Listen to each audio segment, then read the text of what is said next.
Hi, folks. My name is Dr. Jason Cavich. I'd like to welcome you to the Thought Leadership Podcast. We're very fortunate to have with us today Mr. Jason Russell. Jason is president of Secure Environment Consultants.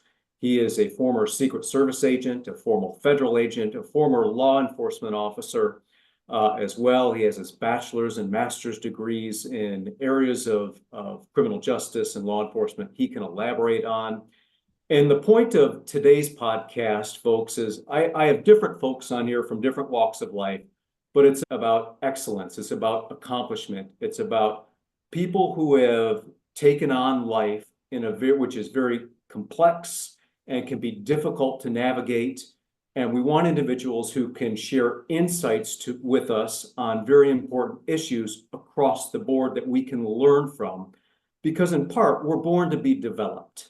And that's one of the themes I tell all my students this, and prior in the private sector, that we're all born to be developed. We have different abilities that we're born with, both cognitive and physically.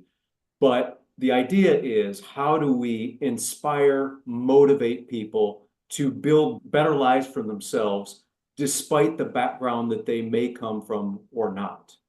So with that, I just gave you a brief overview of Jason, but I'd like to turn it over to Jason and tell us a little bit about his background, his story, and at different points, Jason, I might jump in on some really interesting things that I'd like to chase. Jason, Yeah, no, welcome to the absolutely. podcast. Thank you. Appreciate you the invite. I'm excited to have the conversation. So I grew up in Kalamazoo, Michigan, so southern part of Michigan, and a traditional upbringing, lower middle class. My parents were hardworking. Nobody in my family had gone to college or really was able to achieve much beyond kind of a high school diploma. I was not a particularly good student in school. I think I really lived down to the level of my expectations, right? Because achievement wasn't really stressed. I think I didn't strive for it, right? I lived to what the expectation was that I was going to live to. I was lucky enough to graduate high school. And obviously, Jason, you and I went to the same high school. You were a year ahead of me. Went on to actually, I really started to recognize that I wanted more once I graduated high school, and I found that I really had a, a love or at least an interest in criminal justice. And I started working some jobs even as a security person, and really found that it was the first time that I really was interested in something. So continued to pursue that and was able to get a bachelor's degree and went through the police academy at Western Michigan University in Kalamazoo and started off. I graduated and actually started a week later as a police officer. I was 21 years old, very young, barely 21 when I started as a police officer in the city of Lansing. I was one of the youngest officers there for quite a while. And really, that was really when I started to realize that it was really up to me to determine what I was going to achieve, right? How much I could do. It wasn't up to anybody else to tell me that it was okay to pursue or that it was that I was allowed or worthy of pursuing something. It was really up to me to say, this is what I do is up to myself, right? I can make these decisions. So I pursued a master's degree at the time at Michigan State University. While I was a patrol officer, I would actually go to class during the day. And when things got slow at night, I would do homework in my patrol car. And I actually had the opportunity to bring some of my professors, because what was really interesting at the time when I was getting my master's degree, which was pre 9/11, was there weren't a lot of police officers that were actually pursuing higher education. So when I went to Michigan State to get my master's degree, I found that a lot of the professors that I was learning from had never actually they hadn't been in the field necessarily or hadn't even really experienced some of that. So it was really a cool opportunity was to take some of my professors actually on ride-alongs with me so they could see some of the elements that they had talked about, obviously, in their classes in real life. Was able to progress through that master's program, graduated just before 9/11. I actually early the spring of 2001 graduated from Michigan State with my master's degree and started to look to see, okay, what else is there out there? There was, as I said, there was a ceiling that was artificially built into my brain prior to getting my master's degree. But what I found was once I'd accomplished that, I realized that's really all self-imposed, right? There really is no ceiling on what you can do. So I started to think about what would be the things that I would love to be able to accomplish. And there's really two areas that I thought would be really interesting as far as future careers. I was always very interested, obviously, in security and protection. So the Secret Service, but Secret Service to some people, obviously, is you don't meet a lot of Secret Service agents. So it's really this kind of theoretical thing, right? I've never met an agent. You see him on TV and it looks like a really interesting and cool career. And at that time, really, that's all it was I thought, man, this would be cool, right? To protect the president and get to do travel and do all that stuff. So I applied at the Secret Service and then also applied at the CIA thinking, wow, it would be really cool to be able to do some of the great work that they do at the CIA. And once again, I think part of maybe not having expectation as a kid allowed me to really just try for anything, right? Things that maybe people wouldn't think were even possible. So I actually applied at the CIA and the Secret Service and applied for some pretty interesting positions at the CIA and actually did some interviews and had a job offer from the CIA and actually had a job offer from the Secret Service very much the same time, and really chose the Secret Service for a lot of reasons. One was because I wasn't good at language. I did particularly bad at all the foreign languages that I took both in high school and in college. And thought, man, it would be really hard to learn a foreign language. And I really liked the idea of that protection element of being around the president and seeing all the different type of activities that you can do as an agent. So I took the position as a Secret Service agent in 2002 and worked both in protection and investigations. So the Secret Service has a dual mission. Everybody knows the protection side. You see them next to the limousine and agents obviously surrounding the president and other dignitaries. But we also have an investigative mission that's very much based on financial crimes. So I started off actually in the counterfeit squad. So I was investigating counterfeit currency. I started off in Detroit, the Detroit field office.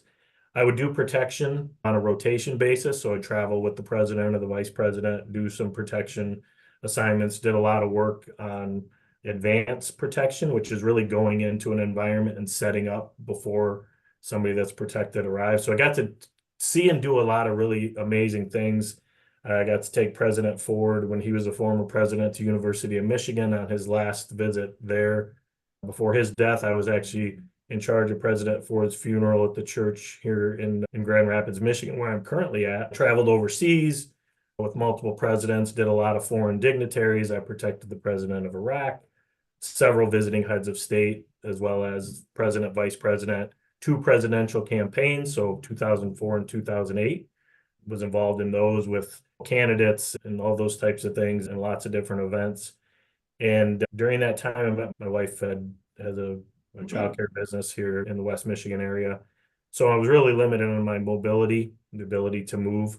So I left the Secret Service, took a position with an inspector general's office, spent a little bit of time on the U.S. Marshals fugitive team. And in 2000, had a significant school incident at Sandy Hook Elementary. And my wife having childcare business and that young age of those victims in Sandy Hook really spurred me to think, okay, what can I do now? How can I use my skills and abilities to impact the ability for kids and people to be safe in environments? So I started SEC, Secure Environment Consultants. At that time, we were called Secure Education Consultants. In early 2013, really with a goal to make environments safer for kids. And we really focused pretty heavily on creating safer environments. So we did that by doing some assessments, trainings, things like that. And that business now I've owned for 11 years now. We've expanded significantly outside of Michigan and outside of schools as well to doing different types of organizations in safety and security. So that's where I am currently. We have offices here in Grand Rapids, Michigan. We have an office in Austin, Texas, and an office in Rochester, Michigan. And it's a pretty exciting business to be in. Yeah, no. And for our viewers and listeners, as you can tell, Jason comes to us with big chops, which is exactly what we're looking for the podcast, because I want to open it back up, Jason. We had talked preliminary about this. At a high level, out of all your life experiences, let's talk about 2 or 3 things that you think that people could learn from the most, that would benefit others and We'll just take them one at a time, and then I'll probably jump in and try and connect a few things that I know from the research world, et cetera, and business world, Sure. and go from there. I think the first one would be when I mentioned it a little bit about really your limitations, right? I know you always hear people say you can do whatever you want, you can pursue your dreams and things like that. I think of it in a far more practical way. I think of exceptionalism as something you have to give yourself permission for. People will often tell you that, well, it's really difficult to do this thing, or it's being a Secret Service agent. They only accept, I remember actually specifically when I was applying for the Secret Service and people saying, well, they only take one out of every 3,000 people. So your percentage chance is less than 1%.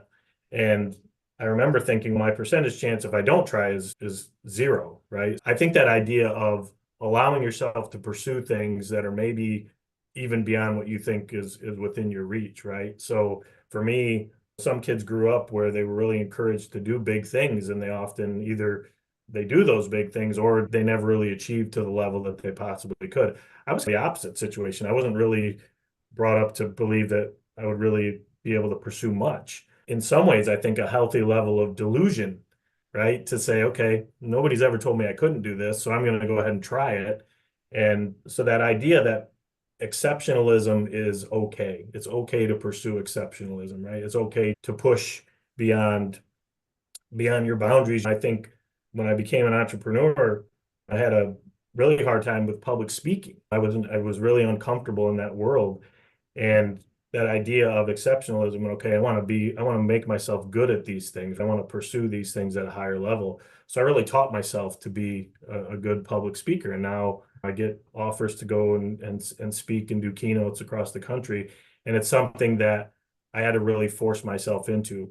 So what I find in the business world is people that are willing to pursue exceptionalism, right? Willing to say, yeah, I want to be the best, or I'm going to do something that other people aren't willing to do, are among our highest achievers because they're willing to step outside of their comfort zone. They're willing to maybe do things that other people aren't willing to do. They're willing to try even when people say, hey, that's not likely to be successful. And maybe also willing to fail, to understand that you're not going to get everything, right? And understand that trying and failing isn't the worst thing that could happen. I think never realizing what your potential is probably far worse and damaging than trying and failing something. So number one would definitely be exceptionalism. Okay, if you mind if I jump in here, Jason? Oh, absolutely. Go ahead. Off that a little bit then, because there's so much there, Jason. Again, when we're talking about, and I have no idea how many people end up listening or watching this podcast, but things I share in the classroom with whether it's undergraduate students or MBA students or doctoral students, or when I was in the private sector in banking and consulting, there's a theme, I think, for just in general for the audience that's listening. There's a theme that Jason is talking about that you can go around the world and you can interact with the most successful, whether they're uber wealthy or not is not always the point, right? They're high achievers. And as I mentioned, they're usually developed, and Jason touched on a lot of things as learnings for our audience, that a lot of them are mentally self-imposed. And most people, at least in the States, know who Tom Brady is, for example, former quarterback from Patriots and from Michigan, et cetera. And one example is I had to learn how to believe in myself first. Everyone else is doubting. And I think that's really significant because a lot of people come from, Jason, as you mentioned, your background, right? And it's so interesting. We talked in our preliminary call about some of the statistics of why people rise to the top or why they turn on a switch as far as I want to develop, I want to grow. And I think that's a huge part, honestly, of society in general, is how do we inspire and motivate people to develop, not set up these preliminary limiting frameworks on individuals, knowing that, which Jason mentioned as well, is, folks, we all know life is complex, life is hard. There's a lot of things that we don't have answers to. And we're going to have obstacles and challenges all the way along. So what you do, to use kind of a Wall Street phrase, you bake it into the cake. It's coming. The point is, like Jason said, is you decide. You personally decide. It doesn't matter if your parents don't believe in you, if your friends don't believe in you, that you decide, I'm going to be great or excel at something. And I can tell you psychologically, that helps us feel a lot better about ourselves.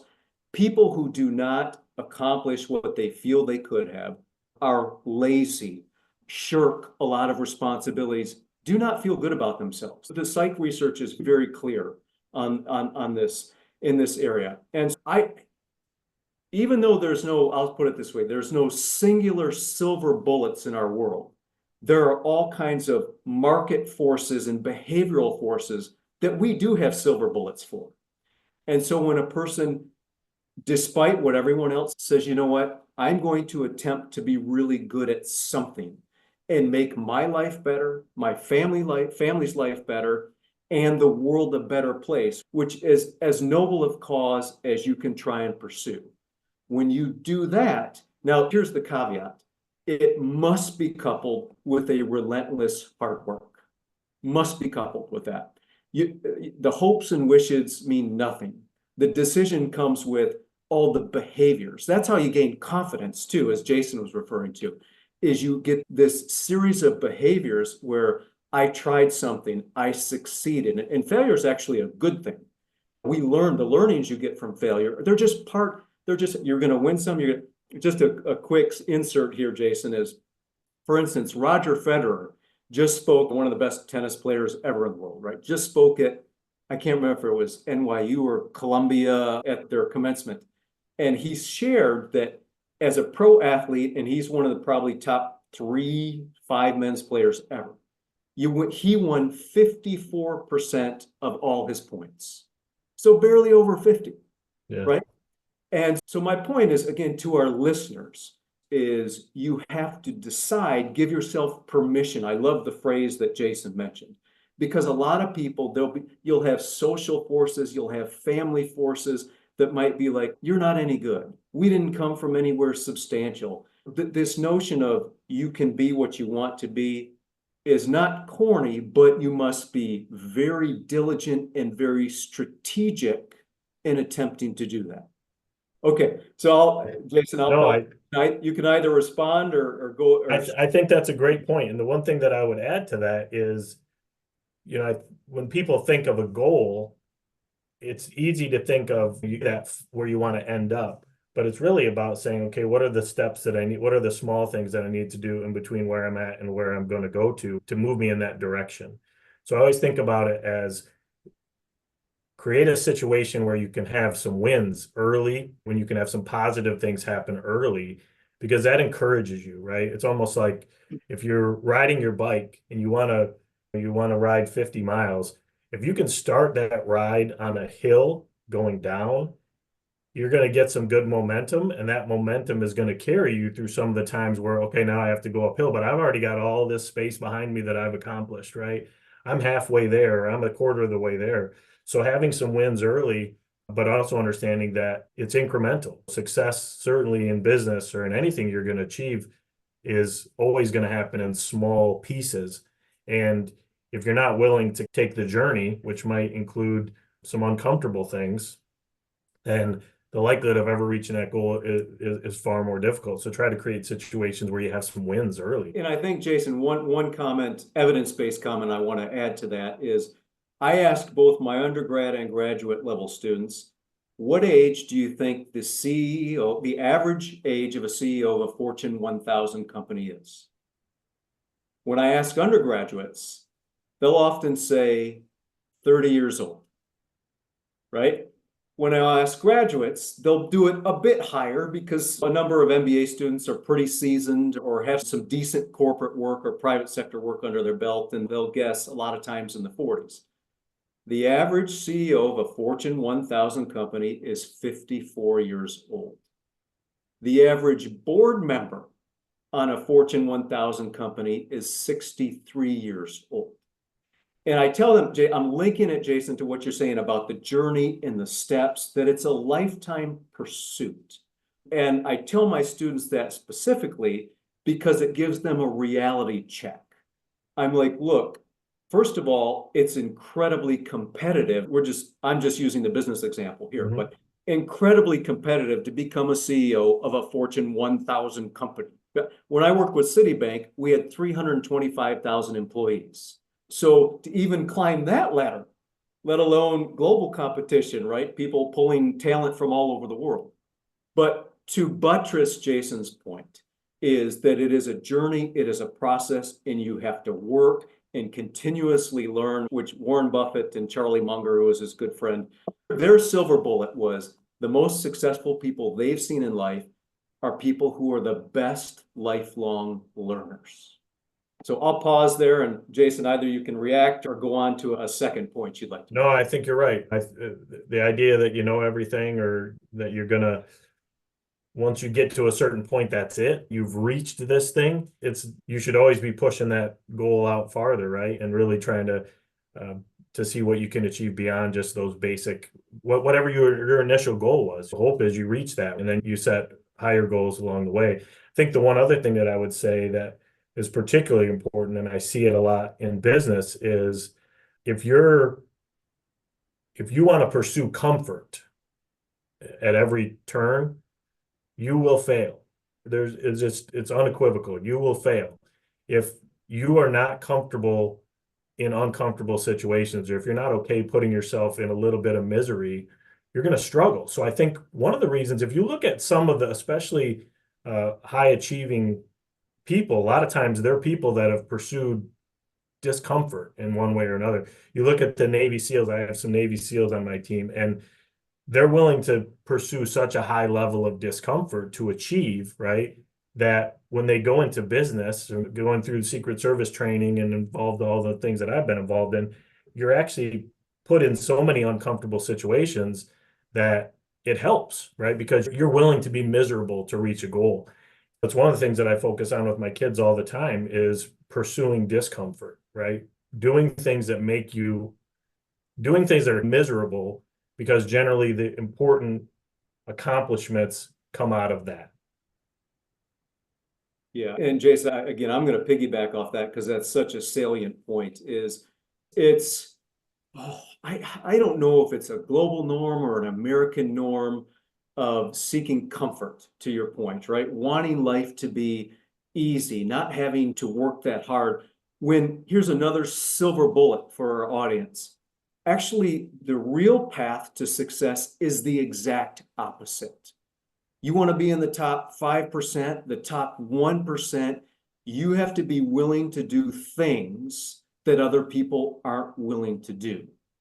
But the flip side of that is the richness that an individual feels in their own accomplishment, the pride that they feel, the pride that their friends, that their family, that their neighbor feels, that they know individuals who are able to do X, Y, or Z.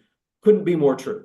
And Jason, I'm glad you brought that up. It's interesting. When I was watching one of your videos here, one of your presentations, and I think this is important because a lot of what we're talking about is psychology and human behavior, right? And I know you have to go through a lot of that training, I'm sure, both in law enforcement and with the Secret Service.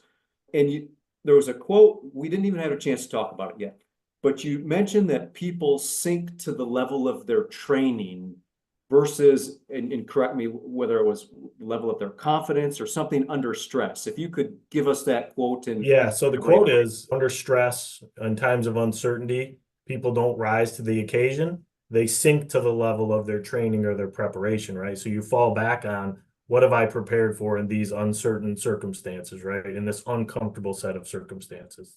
Absolutely true.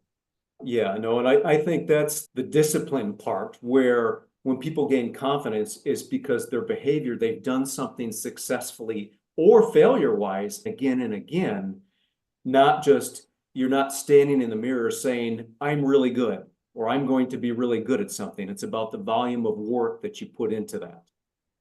Yeah, certainly the evidence that you've shown that I can be successful in these areas, or I've shown signs that I know that this process is likely to be successful, right? I'm a big process person. I believe that when you find a successful process, if you can replicate it, right?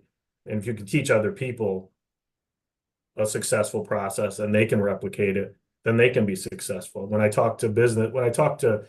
I have no formal business training, Jason. I didn't go, I was a Secret Service agent. But the thing that I did have was the ability to put myself in uncomfortable situations and navigate my way through those.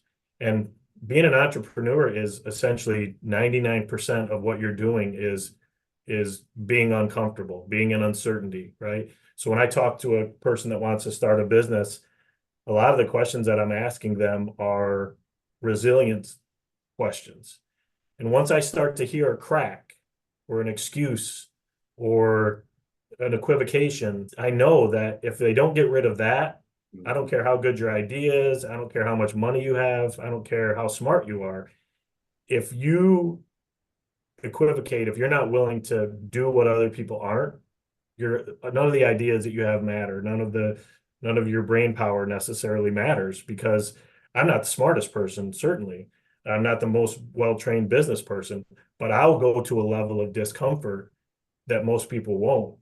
And that alone, and you mentioned Tom Brady, and I loved his speech that he gave when they retired his number. It's that you just have to really outlast most people that give up. If you're just somebody who won't give up, at the end of the race, if you're like, I'm going to stumble to the end of this finish line, 95% of the rest of the people are going to give up halfway in, and you just whittle it down just by sheer will. Yeah, and I think, Jason, I'm not sure many people globally grow up with this type of message that we're discussing, right? I know that I first encountered it when I was in business school, where we talked about entrepreneurship. We talked about failure and learning from failure and tenacity and grit. Differences between really successful, Good to Great by Jim Collins as an example. And so I think it's one of those things at different ages and different stages, people learn different things.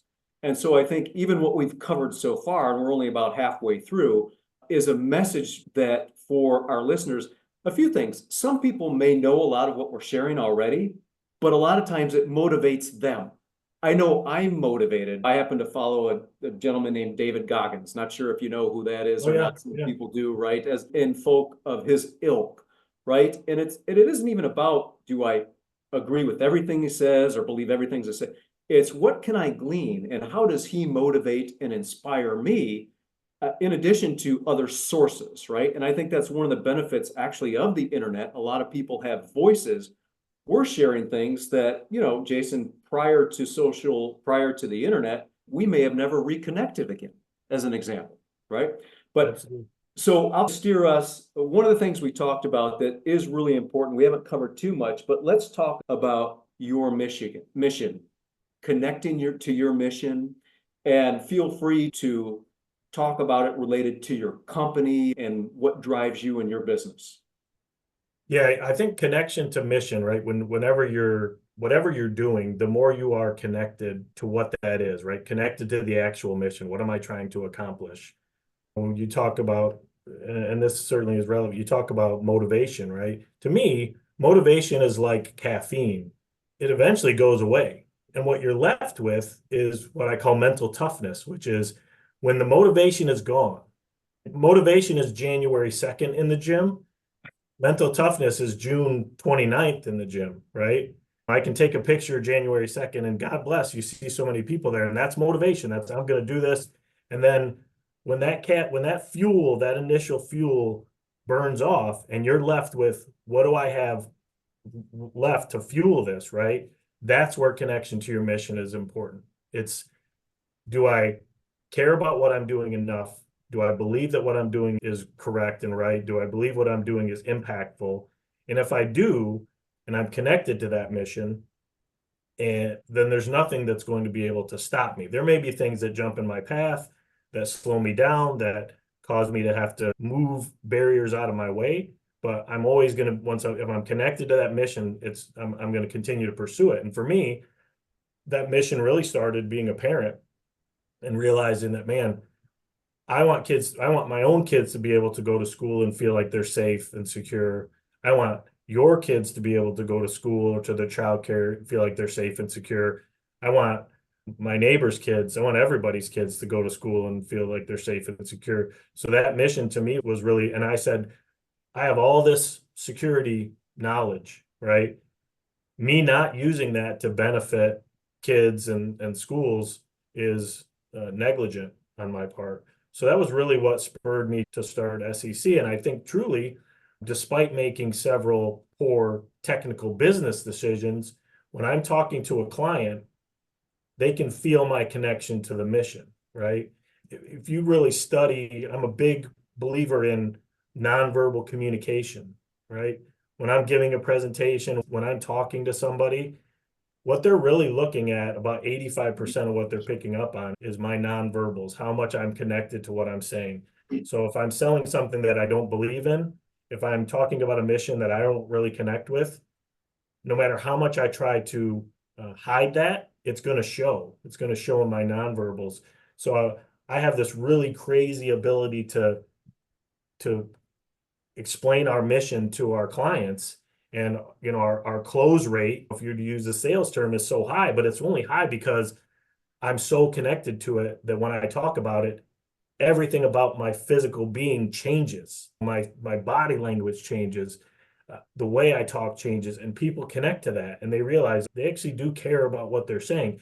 If I were to go and try to sell anything else, I would fail miserably because I'm not connected to it. So for me, whenever I talk to people that are whatever business they're in, I'm always looking to how connected are you to your mission, because that's directly correlated to how successful you're being. If you start a business because this is a big growing industry, but I don't care about it, it just is something that I think is going to be big, you're less likely to be successful. And a great example of that, and the first one that I ever learned from, was my wife. She owns a really successful childcare company. She has 7 locations and over 1,000 families. And the reason my wife is successful is because she's connected to the mission of caring for kids. She's not a business person who started a childcare. She's a childcare person who started a business. Totally different. And the reason she's successful is because the mission comes first and the business is just an ancillary benefit. And that's very much what we're all about at SEC, is just being connected to that mission. Mhm, mhm. Yeah, I think for our listeners in the audience as well, that so a lot of the courses I teach folks, my PhD is actually in strategic management. And so I teach what are called the capstone classes at the undergrad and MBA level. It's the last class they take where students, we use very sophisticated simulations. They're running international multi-billion-dollar corporations, making 100 executive decisions a week, et cetera, et cetera. Reason I'm bringing this up, chapter 1 of any strategic management textbook talks about vision, mission, and purpose. And I think just to add on to what Jason's talking about is a lot of times people fall into areas, either like Jason said, there's no expectation or they're uncertain. Some people might trip into something, luckily. Some people may have to develop it at school. And one of the challenges is, as an educator now, so I've taught for 25 years at the university level, only 7 or 8 full-time. I was in the private sector prior to that. But one of the things just that I want our audience to know is a lot of times what Jason is saying, if you're looking for a passion that is very valuable, right, in an outflow of something you've learned or you have knowledge about, the thing I always like to add in is if it is not a very in-demand industry. For instance, if you want to get a degree in art, as an example. Now, art has plenty of value throughout human history, Western, Eastern societies, plenty of value. The question becomes, this is how I coach my students, is there something you can do entrepreneurially, technologically, innovative that adds a new twist? And obviously things like the media, social media, all our internet tools allow them to sell to a much more global market than before. And I mention this because Jason is exactly right that it needs to come out of a connection for something. And there's another gentleman I follow named Professor Scott Galloway. He's a marketing professor out of NYU. He's on Bill Maher a lot. You'll see him on Fox, on CNN, et cetera, et cetera. And he jokes all the time. He said the average billionaire got uber wealthy doing things like iron ore smelting, as an example. His point is not that a person grows up and be like, yeah, I want to work in minerals or iron ore smelting, as an example. He's like, you have to realize, like Jason said, life is a bit of a game. And my point is, it is okay. You have to have some level of interest. It is okay sometimes to see where opportunities lie in the landscape going forward. And what happens a lot of times, if you are willing to put in the work and connect, it can't be just about the money. That's the point. It can't be just about the money, but it has to do with developing, with growing a company, right? With building something that all of a sudden you may become a multimillionaire or billionaire in iron ore smelting, but you've spent your career developing this, right? And let me give another example here. For instance, many CEOs, current CEOs or presidents of companies like Jason, they're in an industry that as a kid they wouldn't have picked. But as they're developing, whatever, if they go to business school or not, they end up rising through the ranks of an organization and in an industry. And it's that process where they start to develop an appreciation in the value that organization brings to the world. And what they get to do is run it, or possibly get a chance to run it and develop other people and make it valuable. And that connects to the larger, what I call the larger Earth mission of making the world a better place. I'm not trying, it's not meant to be corny. I can tell you as a professor and Jason running a security company, we are doing things that provide value. And the reason I have this podcast is so that voices, not that we'll reach everyone, and there are lots of other voices out there, that's not the point. What I can tell you is the voices we are providing and the advice we're suggesting is both experientially, anecdotally, and evidentially true. And so that's where a lot of other media and podcasts cannot match up. Okay, Jason, let's move on. How about we talk a little bit? Why don't you share a little bit about innovations within your field and maybe the fit of employees and the challenges with that? Sure.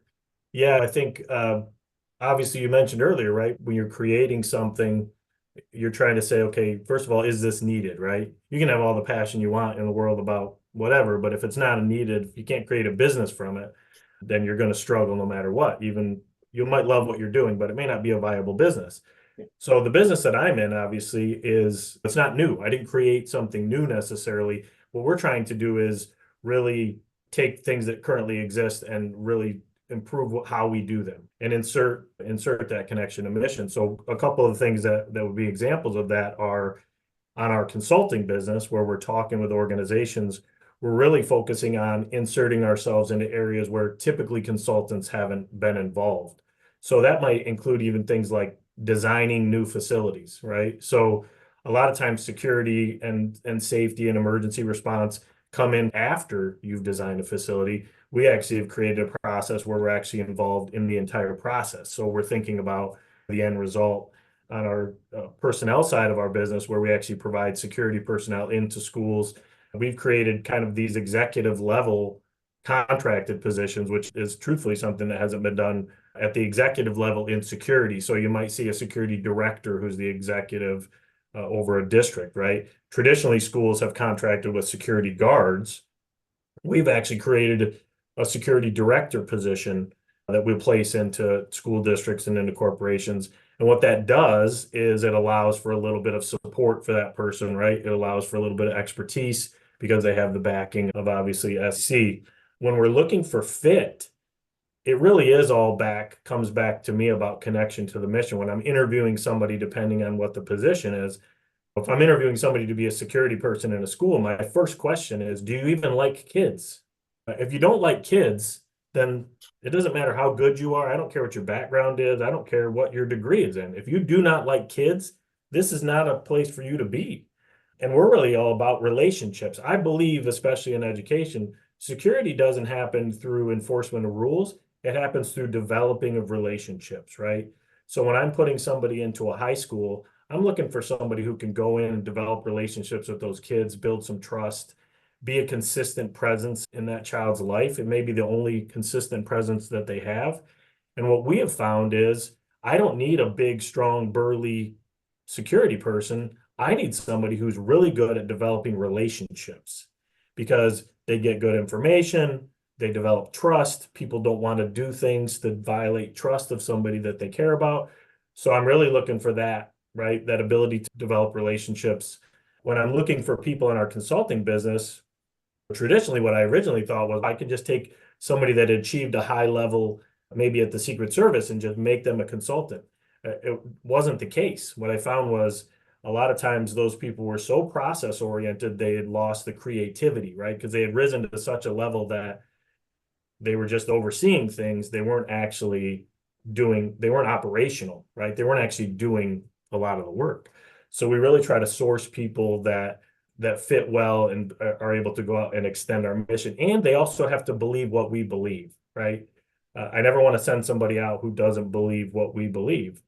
And we are all about what I call extreme attention to detail, right? So coming from the Secret Service, attention to detail is something that is ingrained in you, right? What path the president is going to walk, how many pictures are allowed to be taken, everything is down to an extreme level of granularity, right? We brought that to what we do in business because what I saw, even when I would deal with other companies, that I hate lack of attention to detail. So what we talk about at SEC isn't just attention to detail, it's actually extreme attention to detail. So we try to not make any mistakes at all, right? Mistakes happen. Clearly, human beings aren't perfect, but our goal is to wow our customers so much and our clients so much because we pay extreme attention to detail. If I tell you that I'm going to call you at noon, your phone will ring at noon, right? If I tell you we're going to show up at 9:30, we'll be there at 9:15. So those types of things. And honestly, once again, because that's not as common as you'd think it would be in businesses, people are usually pretty impressed by that, and it helps maintain those relationships. Jason, can you give us, we discussed in our preliminary call that you pulled over a zero fail policy, right? Which is understandable from the Secret Service. Can you give us, whatever you can talk to, can you give us one, maybe your most salient example of your extreme attention to detail in this zero fail policy averted whatever event, catastrophe could have happened? Yeah, there's a lot of them. And I actually use a business one because I think it shows you the way you develop and maintain relationships. And I always say that our standard is far above, and our level of expectations is way beyond what our clients' level of expectations are, right? So when we're servicing a client, I'm not trying to live up to their expectations. I'm actually trying to live up to our expectations, which are always significantly higher. And we had a situation where we have an online training platform and we had some technological difficulties with that training platform. And when the client needed to use it, it failed. The whole school district was going to take the training on the exact same day at the exact same time. And due to some technological issues, it failed. And this is a long-standing client, and they were it's not a big deal. And I said, it actually is a big deal. And we refunded their entire contract. And they actually were like, you don't need to do this. We're okay. This is not that huge of a deal. And I said, it may not be a big deal to you, but it's a big deal to me. And I need to signal to my organization that when we make a mistake and we impact the client, it's unacceptable to me, right? It may be acceptable to the client, but it should be unacceptable to us. And when you're striving for that level of greatness, you need to be able to demonstrate that when we don't achieve that, there's a consequence for us. And in this case, the consequence was a significant contract that was refunded to a client. Now, we learned from that. Client remained with us, right? And the next time we had that opportunity, we made sure that we did not make that mistake again. So when we talk about a zero fail mission at the Secret Service, it's about if you don't do your job, if you don't secure an event properly, if you are a post stander and you walk away from your post at the wrong time, and something happens to the president of the United States, if they're killed, they're hurt, that will change history. So when you think about the pressure to perform, if I give you a medium fry and you ordered a large fry, the world is going to go on, right? It's probably not going to impact world events. But if I mess something up as a Secret Service agent and I create a vulnerability or I don't do my job, it could change the course of history. So a zero fail mission means we have to do everything we can possibly do. Everybody has to do their job so that the president or the people that we're protecting are safe, right? Doesn't mean zero mistakes. It just means that our ultimate mission cannot fail. And so when we make mistakes, we fix them. The Secret Service, I think, maybe more than any other agency, is an agency that when they do make a mistake, they take corrective action immediately. I'll give you a quick example. If you look at the shooting of President Ford. And when President Ford was president, he had, within a span of about a couple of weeks, a couple of assassination attempts. And one of the assassination attempts, they were coming out of a building and a lady started firing a gun from across the street. And they were close to the car, so they couldn't get the door open to get the president inside the car. And that created a situation where they were now exposed. They were out in the open for longer than they wanted to be because they were too close to the car to get the door open. And therefore, they had this issue where they had to stay hunkered down.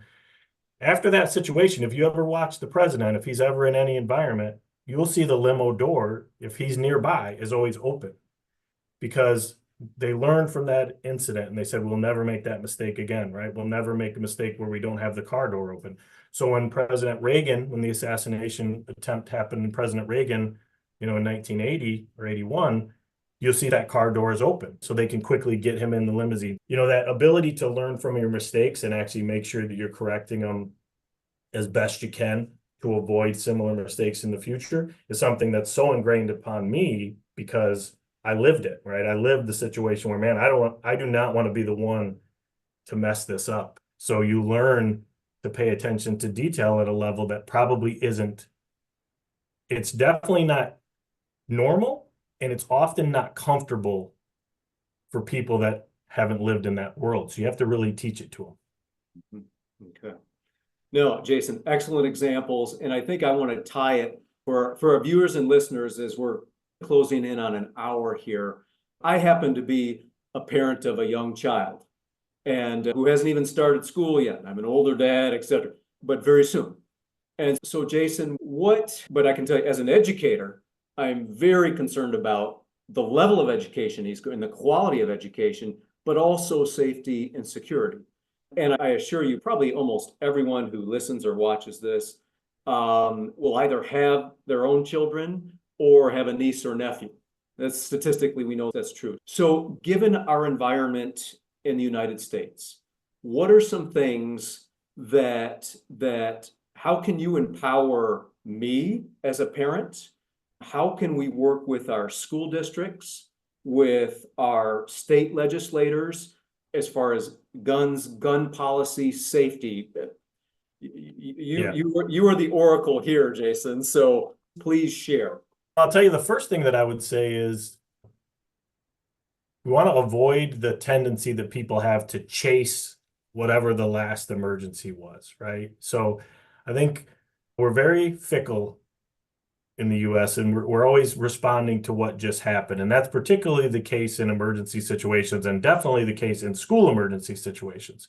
So we want to try to avoid that tendency to overreact or to have kind of a knee-jerk reaction to any one particular emergency. I believe that preparation is a process. It's ongoing and security should constantly be running in the background. I always say that security is like the picture in your doctor's office. If you've been into your doctor's office lately, there's a picture on the wall, but you probably can't describe it. It's there, right? That's what security is like. It should be operating in the background. It should be consistent. It should be appropriate for the environment, right? And I think the tendency, truthfully, is we're very cyclical. security is almost like on a pendulum where we swing from panic to complacency. And when an emergency happens, we swing to panic and everybody throws all kinds of money at it and we do all these things. And then when nothing happens, we swing back to complacency and we forget about it and we move on to other things, right? And then we see that cycle go back and forth. What we try to really get our clients to understand is we want to try to stay right in the middle, right? We don't want to overreact. We don't want to underreact. We want to just take a series of reasonable steps to continue to improve, whether that means investing in physical security, investing in training.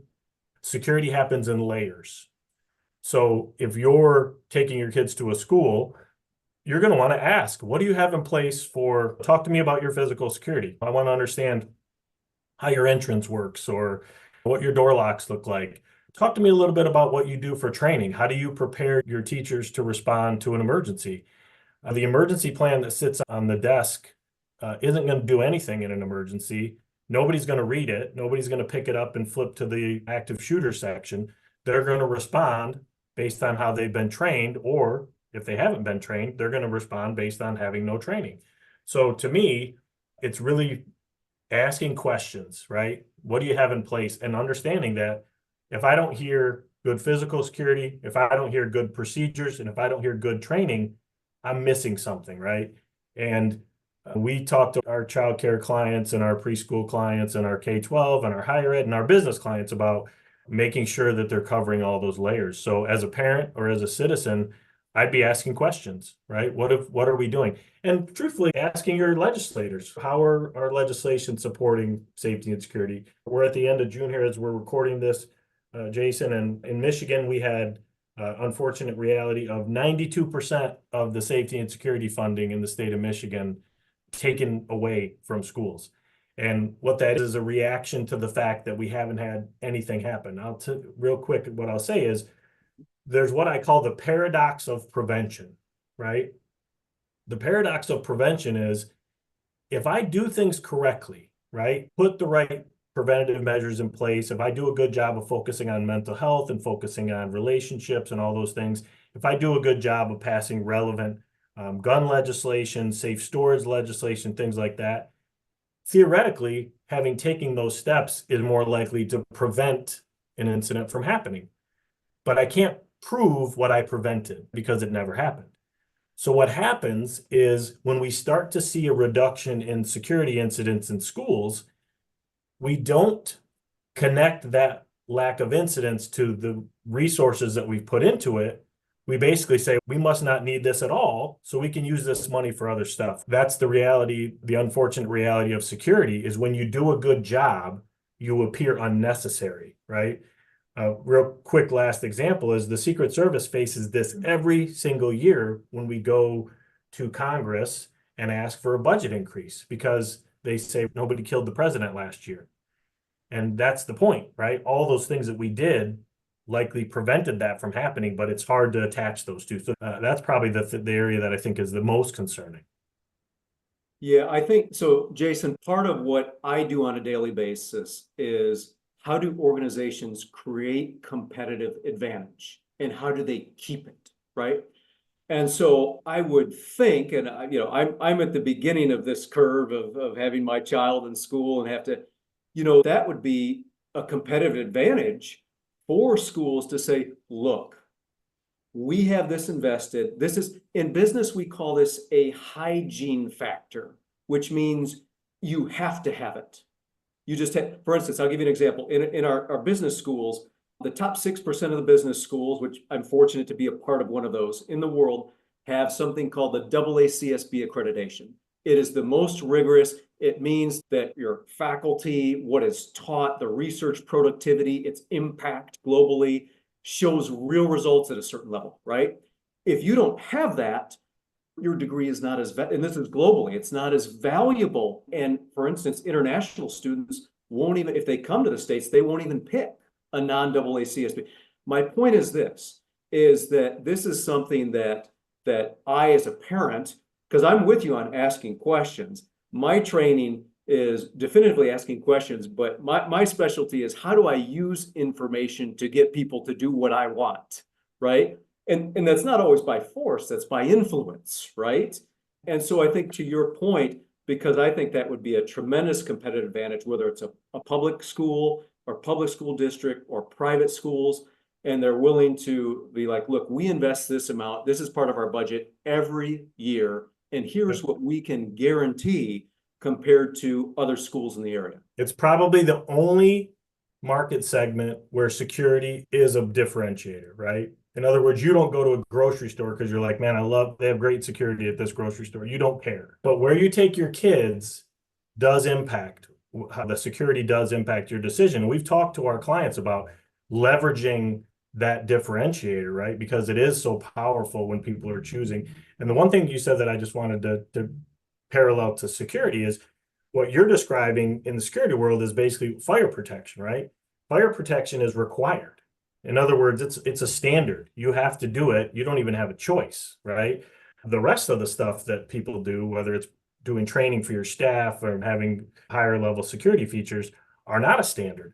So as a business or as a private school or even as a public school, when I'm going above what is typical, I should be expressing that as often as I can to make sure that people understand the level we've gone to. We really have empowered our childcare clients to say, look, you should be talking about the fact that you have a Secret Service agent that comes and trains your staff every year, because that's going to make you look better than the place down the street that doesn't have anything. So I think that's a hugely important point that you made, and definitely true.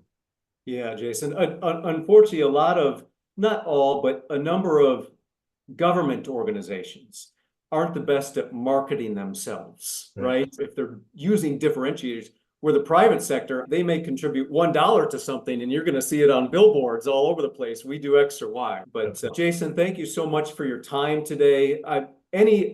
We can spill over a little bit. Any other main point, thing you'd like to say, conclude with?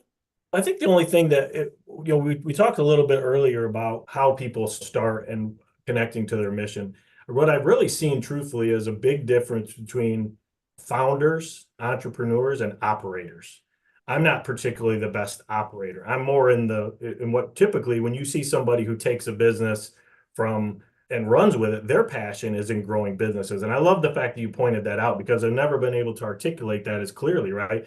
Their business may not have been in the original mission for starting that business, but their mission, their connection is to growing something to a level that it never could be grown to before, which is why you generally see the generation after the founder is when businesses really take off, because you've now put somebody whose connection is to the growth, not to the start, right?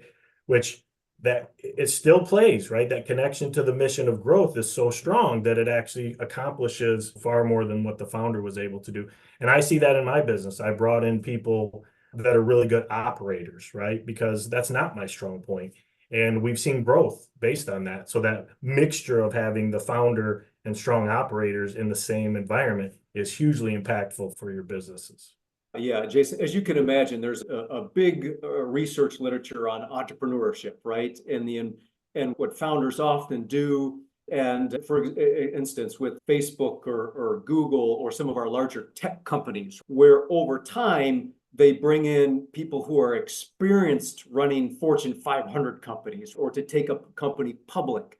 But that's still not what, to your point, here's a really important note here. The research unequivocally shows that those individuals that they bring in, even if they're experienced executives running Fortune 500 firms, et cetera, that the more they are connected to the purpose of that organization, even if they didn't found it, matters. It means also they are less likely to try and enrich themselves and extract additional resources, which is a huge problem in corporate America, even though it's still in a small percentage of firms.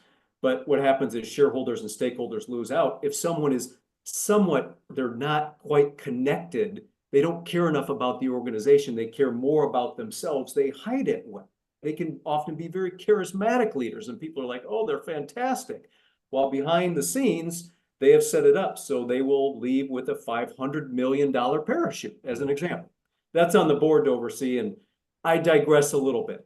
But no, Jason, thank you so much for joining us today. Folks, hope you enjoyed the conversation. This is an example of the level of quality that we have on this podcast.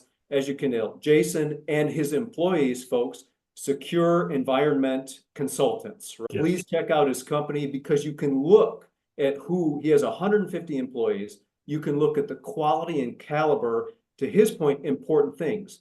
Federal agents, special forces, individuals with unique skill sets, people who are used to perfection, zero fail missions, attention to detail.